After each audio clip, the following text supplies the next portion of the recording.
Welcome to Letters from America, a road trip podcast searching for the Swedish heritage in the United States. I'm your host, Martin Wern, and today I've parked the Volvo in Bentonville. And with me in the Airstream is Troy Campbell. Welcome to Bentonville, Martin. Thank you very much. I'm going to put you on hold a little bit now, because there's a reason that I want to talk to you, and that reason has a bit of explaining to do. Because you're a musician, a producer, a songwriter. That's right. And if you just take a look, let's say the Billboard, and you look at the Swedish artists on that, put aside the songwriters, just the artist, you will find, well, you can start out with the Blue Swede group, the first ever Swedish band that ended up on the top position with the Hugga Chaka song. Hugga, Hugga, Hugga. That's right. And then you got ABBA, Roxette, Cardigans, Ace of Base, Sara Larsson, Europe, Nenny Cherry, Robin, Eagle Eye Cherry, the Swedish House Mafia, Icona Pop, Avicii, Tove Lo, Ghost. Oh, yeah, Ghost. Meshuggah. Yeah. It doesn't end. No, it doesn't. So, and outside of the list, you got the Hives, you got Soundtrack of Our Lives. Miss Lee, a lot of greats. All of it from a small country up in the north. Yeah. And if we just stop at one songwriter and producer, Max Martin, the last time I checked was just before this show. I'm sure something happened this day, but he's got 70, 80 marks on the Billboard Top 100. Yeah. That's a lot. And he's been writing with, you know, everybody from Britney Spears to Weekend to, it's just amazing. Yeah. And I want to talk to you about that, because you have something that is called House of Songs. Yes. Which is very, very interesting. And you've been to Sweden a lot with many with years. That, many years. Can we start with how that all started? It was a journey, I guess, to find the others. Yeah. I was from this little town, and the music was one of the things that allowed me to escape. And this was in the late 80s, in that period. And I grew up, listening, of course, in a working class town to Bruce Springsteen and The Clash. Yeah. Got into punk music, and I would go to shows, and I would meet musicians, and my brother and I would go. We're 15, 16, and I remember being asked to go to a show of a new band called the True Believers, and it was two brothers, Mexican-American brothers, Alejandro Escobedo and Javier. And I guess the person that was asking us thought my brother and I were Mexican-American. We're mixed of Asian, native, white, everything. So we had long hair, so we didn't really fit at these shows. And I wanted to, because I had seen in a magazine that this band, my favorite band, The Clash, were with this artist named Joe Ely, who was apparently from Texas. And someone said, hey, you should see the True Believers. They're from Texas. And I thought, I need to meet them to ask them about this Joe Ely, because back in that day, it wasn't like I could Google. I had magazines, magazines. So you were fixed with that Joe character? Well, it was really Joe Strummer. I thought that this was going to be my best friend. Oh, yeah. Because he was speaking to me directly through these records, like any young psychopath. Yeah. And so I meet this musician after the show. There's a few people. They were unknown, and I bounced around and eventually said, you know Joe Ely? And he said, yeah, he lives in my town. And I said, what's your town? He said, I live in Austin, Texas. And that didn't really register as a place for me, And I said, is he cool? And he said, oh yeah, Joe's the best. And then I guess it struck him that I was so earnest, but I was really trying to get that question. Yeah. He said, you seem kind of cool, you and your brother. Why don't you start a band and you can open for us the next time we come to town? You didn't have a band at this time? No. I would go see music, and I was, in my mind, I would think it out, but I didn't play. But I'd practice singing to records, And no one told me I could do that, and this person tells me to start a band and that we could open. So there was an opportunity. Yeah. And he walks away, and it could have been to get me to stop talking. Yeah. But my brother runs right into me in tears and says, what are you doing? And I said, wasn't he cool? And he said, yes, but you're not. Why did you say we could play music? Yeah. We don't know how. And I said, it didn't seem to matter to him. No. And he said, well, what are we going to do?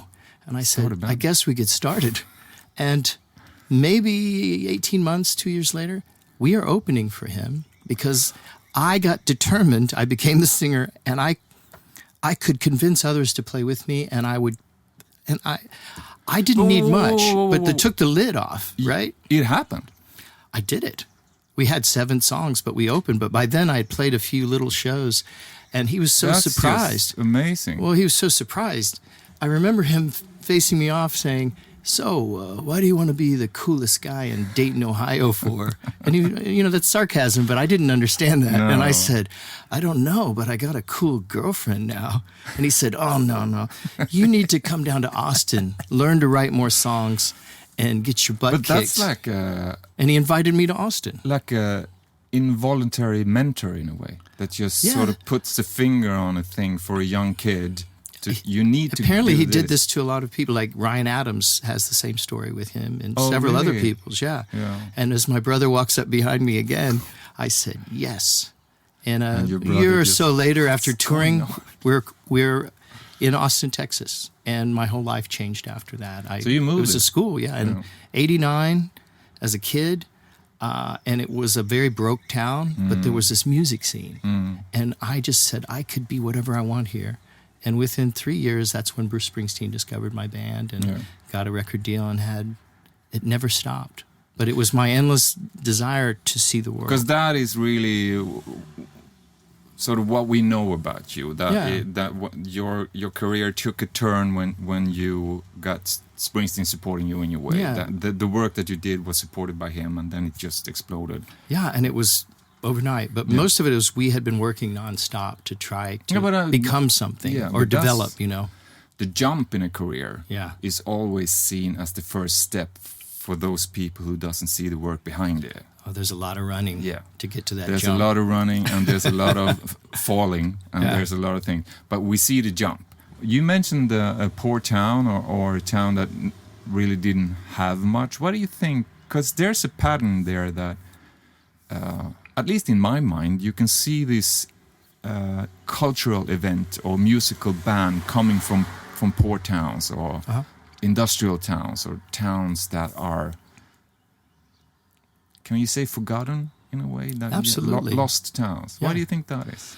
I think because you're trying to be something beyond your own means, and you have very few choices. Yeah. So you either are going to work at the factory, which was a choice I had, join the military, see the world, or create a band and just kind of sloppily get out there amongst the others. And struggle. And I call it meet the others, Yeah. the people that are thinking like you, because I would just think constantly that I can't be crazy. Yeah, It's- but that leads. This is where I belong. That right? leads into the House of Songs, Oh, yeah. because that has your personality written all over it. But for me... But how did that start? The So- House of Song. So I'll give you that. After my band was touring a lot in Europe and working, I took a break and was starting to make a solo record in the late 90s. And then I was in New Orleans. Once again, that's where I met Springsteen, playing one of these music conferences that my late manager insisted I go to. And it was like a songwriter thing. And I said, well, I'm not a folkie. I play and jump around. Yeah. And she said, You're it was a punk man. and the person who started it was one of the founders of South by Southwest, Louis J. Myers. And he had been really good to me and helped me in my career. She said, it's Louis's, and you're going to go because he's been good to you, and you're going to support his project. So I flew in, and on the last night, there was a big show, and I was going to perform 3 or 4 songs. And there were 600 or 700 people in this club, but it was all industry, and they were all with their backs to the artist that was performing in front of me, and they're so loud, and they're not listening. And she's just trying to sing this folk song or whatever. And I say to myself out loud, shit, I came all the way from Austin to this again. And behind me, there's someone in the dressing room trying to tune because they can't hear. And there's a blonde guy, and he says, well, what are you going to do, man?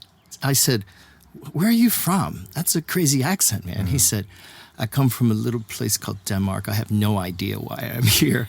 And I felt bad for him because I was whining about coming from Austin to New Orleans. And I grew up where my mother, who was Korean American, insisted, and even in the tough places, that if I saw someone different than me, I had to go and speak to them. Oh, yeah. She said, you make that person, the outsider, feel welcome. Oh, wow. Because I like otherwise your mom. you will receive that, you know? Yeah. And so I walk up to him and... But you get what you give in a way. Yeah. I said, oh, Dad, that's much further away. And he goes, yes. And so we're kind of facing each other. And I said, well, Denmark, the way I see it, we got two choices. And I'm laughing. And he gets right in my face and he goes, tell me about these choices, please. And I said, well, there's a Mexican restaurant behind this club. It's so good. I've been there a million times. It's open till 2. And he goes, I don't understand. What do you mean? No, we just go. He goes, well, what about the show? I said, well, they'll never miss us. And he said, please tell me about the second choice. And I said, oh, we kick their ass. Yeah. And he gets right here and he goes, I would like to see that. And I start laughing, thinking, there's at least 700 people, so I'll pretend they're paying attention. Yeah. And so I walk up, I hug the lady on stage, and she says in my ear, they're just awful. And I said, I know. And I walk up with my guitar, and he's on the side, smiling and cheering me, and no one's listening. And I did this thing. I said, so let me guess, is everyone here a tourist? And they got quieter because that's an embarrassing thing to call someone. And I said, that's right. We're music fans. And I go into this thing and I remembered that. Like a persona on stage. Yeah, well, it was mostly, I'm going to get them Yeah. turned around, because when I played little shows, people would throw things at me, but I learned to duck and weave. And what I was doing was I needed them to know that I couldn't let this person down. No. Because he was smiling and laughing. And I said, that's right, we're music fans. And I just proceed to do my show, 3 songs, going at it. And the whole time he's fisting, I have people starting to listen and cheer. And I had them. So I stop and I say, so now let me bring to the stage my favorite songwriter in the world. But of course I don't know his name. No. So from the side, he says, my name is Paul. And I said, his name is Paul. And they cheer. And then he says, I am from Denmark. And I said, he is from Denmark. And as he walks on the stage, we high five like old friends. Yeah. And all I can think as I walk off the stage is, I really hope it's good. that's what I said. God, I hope. I just really oversold him. He gets up and he kills. Oh, yeah. He's so good. And I'm thinking, oh my God, he's so good. And at the end, we all do a bow, and this is, 1 a.m. Yeah. We have the crowd going, and they end it good. And he looks at me and he says, you and me should be writing songs. Yeah. And I said, well, I don't really know how to co-write. I don't know how to do that. I don't do that. And he said, no, it's obvious. Your voice, my voice, we should be writing songs. Yeah. And I said, well, maybe it's obvious to you, but I'm leaving tomorrow at 10 a.m. It's 1. And but give me your number, and the next time you're in America, maybe I'll have worked on that, because I wrote all my own songs. Yeah. And as I leave, a big guy outside the door, I'm holding my guitar, my things to try to make it to the hotel, grabs me from behind, turns me around, and he's big, and I look at him and I think, oh great, now I'm getting mugged as a part of my trip. And I turn and I said, what can I do for you? And I held my hands up, and he said, you need to write a song with Paul Krabs. This was a Norwegian, but he was one of the guys running Warner Chappell in that part. Oh, yeah. The biggest publisher. I don't know any of this, and I don't have time. And I said, well, who's Paul Krabs? And what's with the accents tonight? And he goes, your friend. You guys were great. But he says you refused to write a song with him. Well, I said, I didn't refuse. I said, I don't know how. It's very different. The guy knew he couldn't explain to me who Paul was quickly enough. And he said, please trust me, you should do this. And I said, okay, because I felt like, yeah, that's right. I said, I'll be at his hotel or wherever he is at 6 a.m., but I probably won't know how to write a song with someone else by then. He goes, thank you. And he gives me the address. So I show up with all my things, and he's there, and his wife, Ulla, who's just awesome, they come to the door, and she's making orange juice, and he says, hey, I'm sorry about my friend last night, but I'm grateful that you came here. And I go, that was rude of me, but I still don't know how to co-write a song. And I sit with him, and I remember the first thing he said was, well, Troy, my English isn't very good. Yeah. So he says, I have this idea. It's in Danish. You want me to explain it to you? And I said, no, just let me listen. And he sings this melody, and it's so good that all I see are images in my head, and they're very clear. And when he gets done, he looks up after about halfway through and he goes, "What did you think?" And I said, "Paul, is this about two people walking through these long series of woods and they come upon an opening of water?" And he goes, "No, man, that's not even close." He goes, "But I like that." And we sat and within a minute wrote an entire song because we were constantly sharing lines. And we were there like you and I, you talk about that kind of collaborative. Yeah. And I leave and all I can think of is, God, that guy was so cool. I wished he lived in America because that felt great. So I go home. I don't know who he is other than I have his name from maybe the internet. And this is 99. Yeah. So I get a call a few days later from the other guy, and he says, "You've been invited to the wind-powered island of Samso in the Baltic Sea to live with 12 of the best writers. We are investing deeper in the creative sector, and it's called Song Island. And Paul Krebs says he wants you there, so we want you to come." But I didn't have any money, so I said, "Tell Paul thank you, but I won't be in Europe at that time." Like, who says that? And the guy goes, "Okay," and he hangs up. And the next call is Paul, and he says, "My friend, why do you say no to everything?" And I said, he goes, "We're getting you a ticket. We're putting you up. You'll meet my family, and we'll write songs." And I said, "Oh, well, I just don't have any money. But if you get me a ticket, you don't need anything else." He goes, "I'll put you on some shows, and we'll split the money." And I flew there. I land on this island, and I remember being in this house, and no one was in there. And there's a note with some food, and it was the group had gone to the other side of the island, and it said, "Brother, we are on the other side. We know you're tired. Here's some food. We'll come back and we'll start to work." And as I looked out the window, because I had only co-written with one person, I was very nervous. Like, what am I doing here? Is that why you said no, you think? Now, when you got a little more distance to it? Of course. That you just instinctively said no? No is when I'm in fear. And so we continued to write, all the different writers from around the world, and the Danish writers, and we were sharing ideas. And the whole idea was to get their bubble of artists who were taken care of, but they had a hard time exporting themselves. And I lived in Austin, same issue. We were all famous in Austin, but to be asked to go somewhere else was very difficult. So we get to go do the 2 shows he tells me about. We're going to go share these shows, and I'll split the money. You bring your CDs, and before you go, then you'll have some money for what you need. And we're on the boat, and I'm talking like this. I'm the loud one, and he's just sitting. And as we walk off the boat, Martin, he puts on sunglasses that are very nice. And I said, I remember this, I said, "So, Paul, you're going into rock star mode?" And he doesn't say anything. And as we walk off the boat, a crowd of people coming on the ferry see him, and they gasp. And they say, "It's Paul Krebs. It's Paul Krebs." And everybody, and he looks at me, and he says, "We need to go." And we start scooting, and I go, "I'm sorry, are you famous?" And he goes, "I do okay."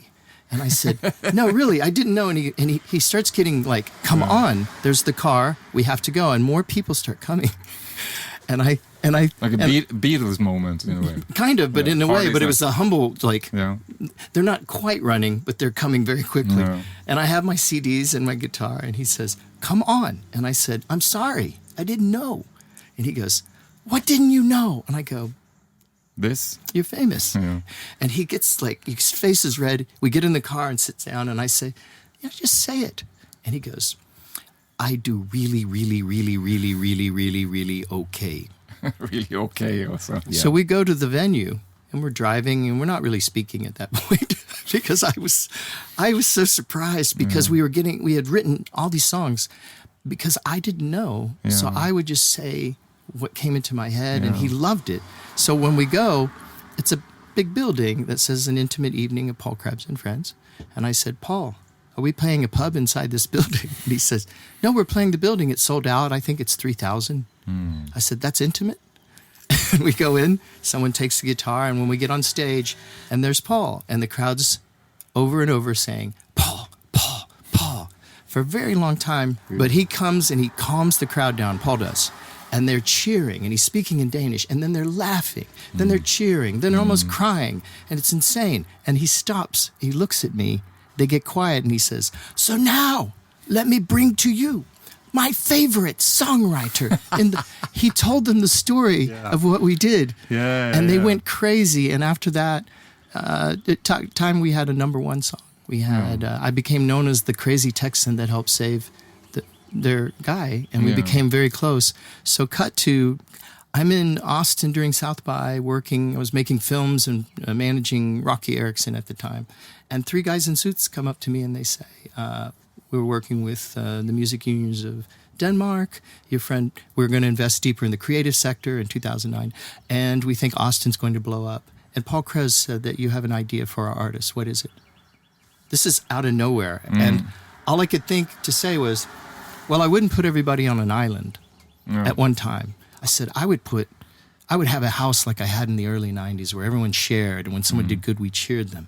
And I want your artists to write a letter of why they would want to come to Austin, of all places, Texas. It was very not cool then. And send us some music, but we don't want to know if they're famous. We want to do it that way. And the guy goes, well, what will happen? I go, we will read the letters, listen to the music, a group of us, and we'll try to find friends for each of them, at least 3 people that they should meet. And if we can't find that, we delay them. And they said, well, how sure are you that your artist from Austin will volunteer and come and write with them? I said, I'm 100% sure. That's the one thing that we have of value, is our love of all. We're poor, but we're rich in our community. And then the guy goes, brilliant, what's it called? And it sounded Swedish to me. And I said, the House of Songs. And he goes, fantastic, send us a budget. And they walk away. So I call Paul on my break and I go, Paul. And he goes, I know. I hadn't spoken to him in months. Oh, yeah. And I said, these guys. He goes, I know, Troy. They loved you. And I go, these guys said this. He goes, I know, Troy. I've spoken to them. And I said, but they said this. And he said, I know. They loved it. And I go, but they said also that you said I had an idea for their artists. Why didn't you tell me I had an idea? He said, well, honestly, your first instincts are great. After that, you get all Jimi Hendrix on everybody and keep talking. So, but that leads, we need to find that Swedish thing in this. It happens quickly. So I don't want to let my friend down. So every guest that comes in, there were 30, 35 guests for a year. To Austin now. Yeah. We're in Austin now. Oh, I had rented a house, set it up the way I would like to. House of Song is rented. Yeah, the first one, And so it became wildly successful in Austin because the artists were so curious because they heard about what happened to me, so they wondered if possibly something would happen. But they were making friends. Suddenly songs were being put on records. Also, artists were being asked to come to Sweden to tour with their new best friends, to show this work. So artists were suddenly being asked to crash on a couch to open for a bigger show. That's a huge break for an artist to have connection. And exactly. And then to open also. Just before I was going to be finished with that 1 year, Sweden contacts me. There were people in Sweden that said, we heard what you're doing and we want to send you some artists. Would you be interested? And I said, well, yeah. And then Norway and Finland. And I went back to Denmark, and they were worried that I was going to ask for a lot of money. And I said, no, I'd actually need you to have less time in the house and share it with Swedish artists. Yeah. So end of year 1, I have all those countries. And I decide to just press forward, meaning now I'm seeing exponentially more connections. Artists from that country are now actually helping each other because of that opportunity. Songs are then starting to chart. We take nothing. So the goal is we touch no publishing. And everything is about this social network or whatever you want to call it. And by the first year, we're in a castle. We're doing experiments. And it's not with anyone's money. It's just these things fall together. And by the third year, we are then with about a dozen countries, including Africa. So people would find us out. I wasn't really actively pursuing, but artists would tell artists from Canada and other places. So I started creating experiments where I could, for a week, bring artists together, create sort of this summit, and then create a show based on the collaboratives to perform at South by or at Spot Festival and different places and start filming it, because my theory was if you could see a song being made somehow, it seemed less disposable to you. 2014, you and I agree. Yeah. That was a rough year. And it leads me back to this long intro of these artists, this Swedish... Non-stop. It's like it's never stopping. With all the names, ABBA, Roxette, Europe, Ace of Base. The search I'm doing on this tour is the footprint of Sweden in the United States. And here we have this cultural footprint of top songs, top songwriters, top musicians that you've met, worked with, and seen, and sometimes maybe been inspired by. Oh, absolutely. So the sort of question in all of that,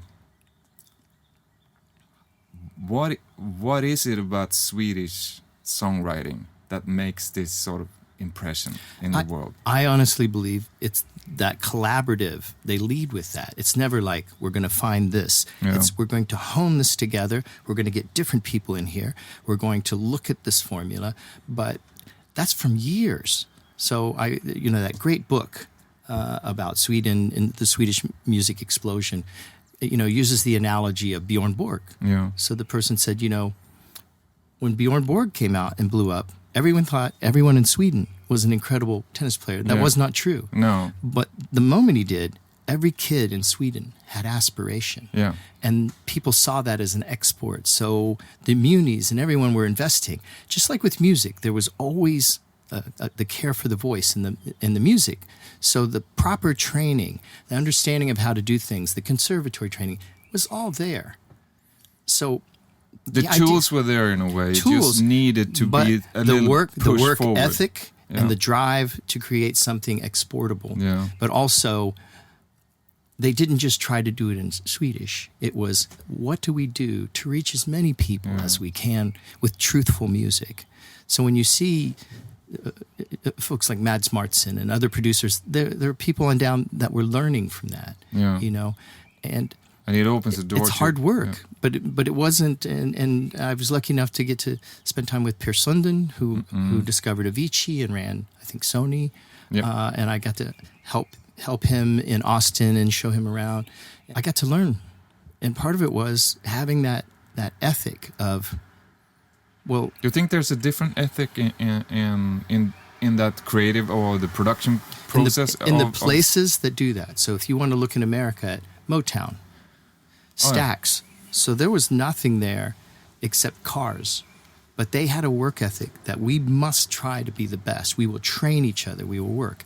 South Korea is similar. And when we were working in Stockholm on the show, that was the question. And, at Pop, they said, basically they were looking at soul and what they were doing, but they were creating with that. So they knew that the hits would be there, but they want Swedish to play a big role in that, and Sweden does.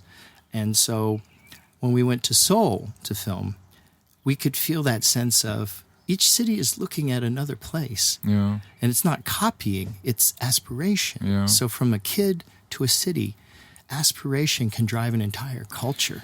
I was going to say, because the as a Swede, we're usually falling back on, maybe it's like a self-esteem, or I don't know, that we say we're such a small country and it's incredible that we do these big things. But maybe now that you mentioned this, maybe that's part of the reason. It's like we're such a small country, so we're able to do it. We're able to sort of get all of these things together and to make it happen, because maybe the small part of it is not downside. It's the tool, really. It's a combination of things. But I do think that collaborative, which I learned from a Dane and from Swedes, of that combining that conservatory training with the raw poetry of Austin that doesn't have enough conservatory training. So there's lacks discipline, but to put the two things together creates these anomalies. So we've had a Eurovision top 5 Swedish song with a Texas girl and a Swede. And she was on the writers can come on, and she was there, and no one in Texas, in my mind, got how big that was and how important that was. And when I saw it, my statement with the House of Songs is, go wherever you're a star and go there. Stop trying to make this thing like you, And that I learned you need to from dig Sweden. Where the water is, in a way. And I learned to say yes, especially to my Scandinavian friends, because there's not a lot of insincerity. Is it such a notable footprint? I'm talking to you as, I wouldn't say outsider, but you got a different perspective, know. Can you tell if there's a Swede involved Can you hear that? That this sounds Swedish? Well, if you look at, for a while there, it was 7 out of the 10 songs that were on the top 10 were influenced or produced or were written by Swedes. Yeah, it's just... So if you just played As me a a song, Swede, I'm going to play the odds and say there's a 75% chance that song's really good. Because it's casino. Unless I'm hearing you too or something, but there's probably an engineer or someone involved, or the other mix, right?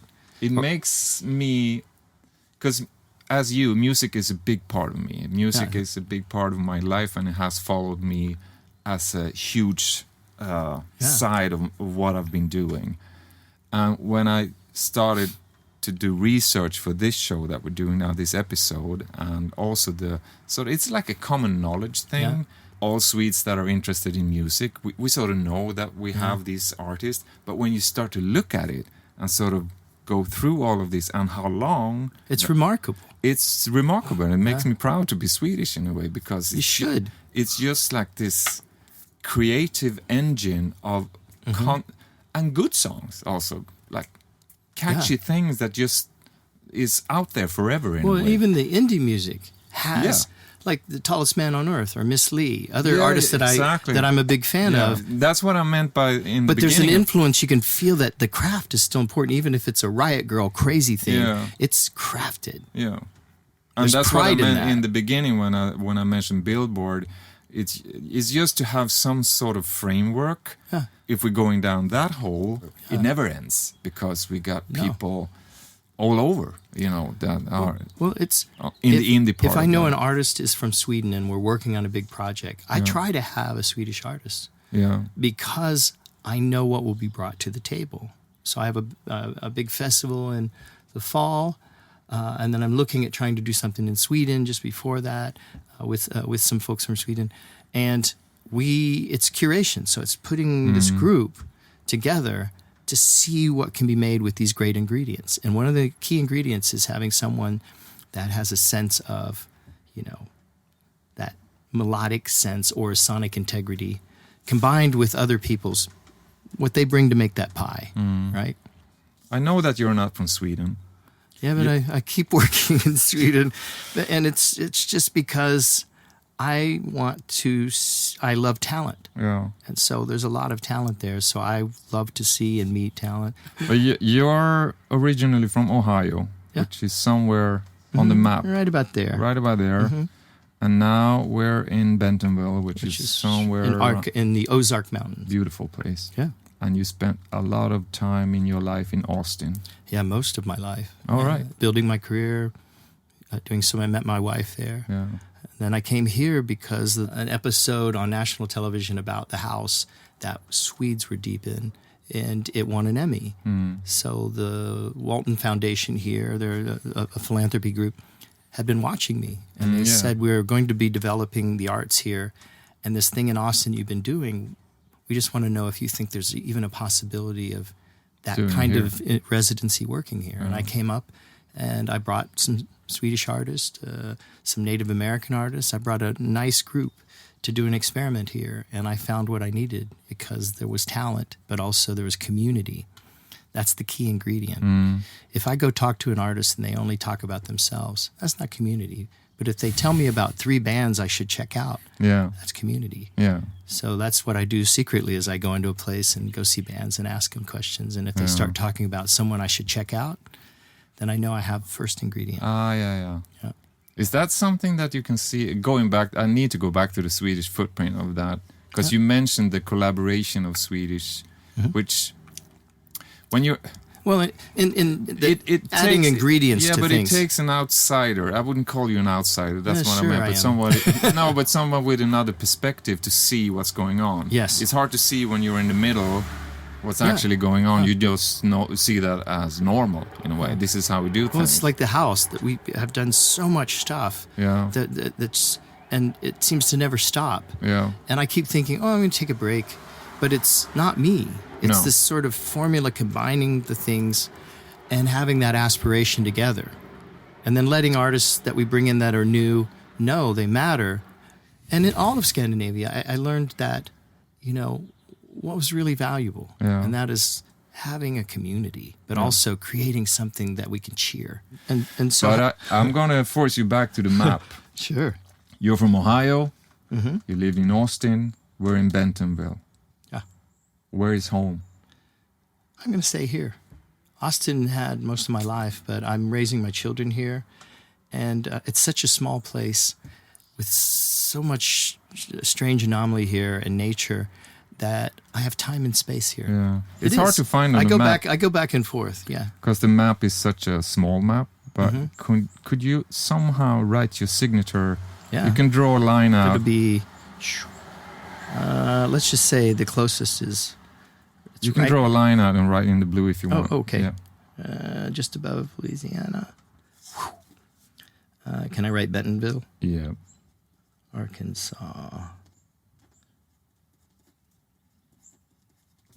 The mountain biking capital of the world. They Is say. it? Mm-hmm. It's kind of like Dalarna region for, snow. And If you were to write a letter from home today to Ohio, from where you came, interesting. what would that be? Dear Ohio, you were wrong about a lot of things. Oh. But you were right about several things. The things my mother taught me and the things I saw there that kept me having hope, which were we can work together. We can find ways. That we have to survive. pointing the finger that your mother did. Talk to that guy. Yeah. But I grew up, there were enough people because that little community in Dayton where I came from, they took me in like Austin did. There were fewer of them, but we knew we needed each other because there was nothing to do.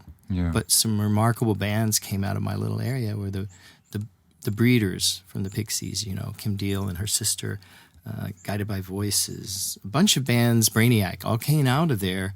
My little band came out of there, but it was because we had to. That's what we talked about in the beginning. You have to do You these have to do it. Yeah, or don't do it because everything's against you to be a musician because that's when you're not affluent. Because if you're a kid and your parents have money, then they're like, oh, look at him. Let's put him in classes. Yeah. When you're poor, it's, that's that thing they do. That's why on a final Right? note, that's why I see similarities by young musicians struggling in with a punk band or whatever to stand-up comedy. Oh, I've always been fascinated by Yeah, that but stuff. because it's similar, you go out and you play a 3-person crowd and you bomb, and the next day you do it again. Yeah. And it's the same for a young struggling musician. You just do it. You do it despite that. Yeah, you just do it. Because it's like when people say, well, we don't have enough money to have kids. Well, that's not why you do it. Yeah. The math does not add up. Exactly. My brother taught me that. It never adds up. Because we were waiting for the perfect time. Yeah. He said, don't do the math. The math doesn't add up. You don't do it for that reason. No. It never will add up. Exactly. It will never add up. And I think you said something earlier I really liked, which was, I got to stop trying to prove myself. Yeah. Because I have climbed mountains. Yeah. Whether I know it or not, or whether you see it. And I have to remember there were things that were impossible. But somehow I'm relaxed in a room doing the impossible, seeking the impossible to find the remarkable. Yeah. Right? Exactly. And that's, I meet you because Her Royal Highness and Her Excellency from Sweden come visit our little house in Austin because, several people in Sweden said that's the connector in Austin during your visit and you should go there. To go from the little island, if you think about the way Denmark, I think, to go to what I could construe as the capital of Scandinavia with Her Royal Highness, Crown Princess Victoria, asking questions and musicians playing for her in a little house. I said, this is where we meet. Yeah. Because, of course, Sweden always has interest in truthfulness and connection. So, and that's part of what I said to the group that were there was, don't give up on America. No. We love you. And it's an honor and privilege to be friends with Sweden. I have to stop you there because I could talk to you for like 2 hours more, but it's been a pleasure to have you here in the trailer. I really appreciate that you took the time and the creative part that we sort of share with music. That's an endless discussion in a way. It is. It truly is. To be truthful and also to collaborate, I think that's a great thing. And same with collaboration or believing in another. It's concrete. Like your faith should be concrete. Like you said, interested people. Yeah. That's powerful. Yeah. Interesting people.